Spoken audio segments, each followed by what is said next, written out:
National crush Rashmika Mandanna ಅವರಿಗೆ ಇಂದು ಹುಟ್ಟುಹಬ್ಬದ ಸಂಭ್ರಮ. ಹೀಗಾಗಿ ನಟಿ ರಶ್ಮಿಕಾಗೆ ಶುಭಾಶಯಗಳ ಮಹಾಪುರವೇ ಹರಿದು ಬರುತ್ತಿದೆ.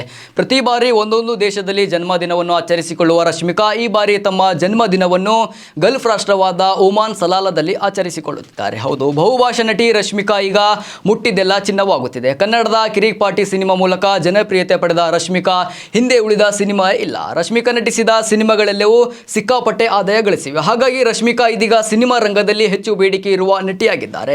ಸಿನಿಮಾ ಶೂಟಿಂಗ್ ಆಗಿ ವಿದೇಶ ಸುತ್ತುವ ರಶ್ಮಿಕಾ ಇದೀಗ ಸಲಾಲ ಬೀಚ್ ಬಳಿ ಕುಳಿತು ಮನಸ್ಸಿಗೆ ಇಷ್ಟವಾಗುವ ಖಾದ್ಯಗಳನ್ನು ಸವಿಯುತ್ತಾ ಫೋಟೋಗಳನ್ನು ಶೇರ್ ಮಾಡಿದ್ದಾರೆ. ಒಮಾನ್ ಪ್ರವಾಸ ಮಾಡುತ್ತಾ ತಮ್ಮ ಹುಟ್ಟುಹಬ್ಬವನ್ನು ಆಚರಿಸಿಕೊಳ್ಳುತ್ತಿದ್ದಾರೆ. ಜೊತೆಗೆ ಡಯಟ್ ಮರೆತಿರುವ ರಶ್ಮಿಕಾ ತಮ್ಮ ಜಿಮ್ ಟ್ರೈನರ್ ಕೋಪ ಮಾಡಿಕೊಳ್ಳುತ್ತಾರೆ ಎಂದು ಕ್ಯಾಪ್ಷನ್ ಹೇಳಿದ್ದಾರೆ. ಇನ್ನು ಒಮಾನ್ ಸಲಾಲ ಬೀಚ್ ಬಳಿ ರೂಮ್ಗೆ ಅವರು ಆಗಮಿಸುತ್ತಿದ್ದಂತೆ ಅವರನ್ನು ಕೇಕ್ ಮೂಲಕ ಸ್ವಾಗತಿಸಲಾಗಿದೆ. ಇನ್ನು ರಶ್ಮಿಕಾ ಜೊತೆ ವಿಜಯ್ ದೇವರಕೊಂಡ ಕೂಡ ಇದ್ದಾರೆ ಎಂದು ಹೇಳಲಾಗುತ್ತಿದೆ. ಆದರೆ ಇದರ ಬಗ್ಗೆ ರಶ್ಮಿಕಾ ರಿವೀಲ್ ಮಾಡಿಲ್ಲ. ಆದರೂ ಕೂಡ ಕಮೆಂಟ್ ಬಾಕ್ಸ್ ನಲ್ಲಿ ಜನ ಇದನ್ನು ಪ್ರಶ್ನೆ ಮಾಡುತ್ತಿದ್ದಾರೆ. ಒಟ್ಟಿನಲ್ಲಿ ರಶ್ಮಿಕಾ ಮಂದಣ್ಣ ಇಂದು ಸಿಕ್ಕಾಪಟ್ಟೆ ಖುಷಿಯಾಗಿದ್ದಾರೆ. ಅವರು ತಮ್ಮ ಹುಟ್ಟುಹಬ್ಬವನ್ನು ಒಮಾನ್ ಸಲಾಲ ಬೀಚ್ ನಲ್ಲಿ ಆಚರಿಸಿಕೊಳ್ಳುತ್ತಿದ್ದು ಫೋಟೋಗಳಲ್ಲಿ ತುಂಬಾ ಖುಷಿಯಾಗುವುದು ಕಂಡು ಬಂದಿದೆ. ಇನ್ನು ಅವರ ಅಭಿಮಾನಿಗಳು ಸಾಮಾಜಿಕ ಜಾಲತಾಣಗಳಲ್ಲಿ ಶುಭಾಶಯಗಳ ಸುರಿಮಳೆ ಸುರಿಯುತ್ತಿದ್ದಾರೆ.